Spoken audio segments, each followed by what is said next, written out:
আসমান কে আমি বানিয়েছি বান্দার মাথার ছাদ।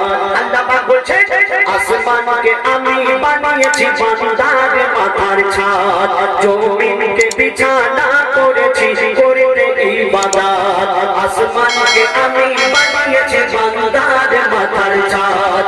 জমিন কে বিছানা করেছি করতে ইবাদত। পানিতে ভরে দিয়েছি ভরপুর নিয়ামত। পানিতে ভরে দিয়েছি ভরপুর নিয়ামত। যে পানি তোদের খুব দরকার,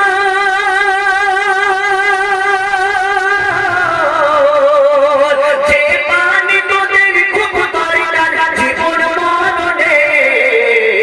বলছে আহাত দেখো কোরআনে, বলছে আহাত দেখো কোরআনে।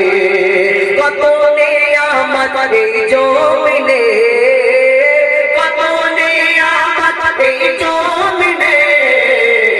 বলছে আহাত দেখো কোরআনে, বলছে আহাত দেখো কোরআনে। সবুজ সবুজ বৃক্ষ দিয়ে সাজিয়েছি জমি। শাক সবজি ফলমূল যা কিছু আমাদের খাওয়ার জন্য এই দুনিয়াতে সবকিছু আল্লাহ আল্লাহ। আমরা অনেক জায়গা বলকে বাপের বেটা মতো চাষ করি তবে হয়, যখন চাষে খরা পড়ে যায়, চাষ বন্ধ হয়ে যায়, আল্লাহর দরবারে হাত তোলো, বুঝিতে বলে দোয়া করে, তখন যাও কেন কবি চন্দ্রের মাধ্যমে আরো সবুজ সবুজ বৃক্ষ দিয়ে সাজিয়েছি জমি। শাক সবজি ফলমূল খেয়ে থাকবি রে মুমিন। সবুজ সবুজ বৃক্ষ দিয়ে সাজিয়েছি জমি। শাক সবজি ফলমূল খেয়ে থাকবি রে মুমিন। সূর্যকে আমি বানিয়েছি বেঁচে থাকার সামান। সূর্যকে আমি বানিয়েছি বেঁচে থাকার সামান।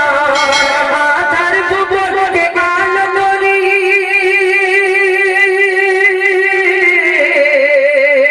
আধার ভুবনকে আলো করি চাঁদের কিরণে। বলছে আহাত দেখো কোরআনে, বলছে আহাত দেখো কোরআনে। কত নিয়ামত এই জমিনে, কত নিয়ামত এই জমিনে। বলছে আহাত দেখো কোরআনে, বলছে আহাত দেখো কোরআনে। আমি তোদের মালিক, আমি প্রভু, আমি রব। আল্লাহ পাক বান্দাদের উদ্দেশ্য করে অর্থাৎ আমাদের উদ্দেশ্য করে বলছেন আমি তোদের মালিক, আমি প্রভু, আমি রব। হায়াত মউত রিজিক দৌলত আমার হাতে সব। আমি তোদের মালিক, আমি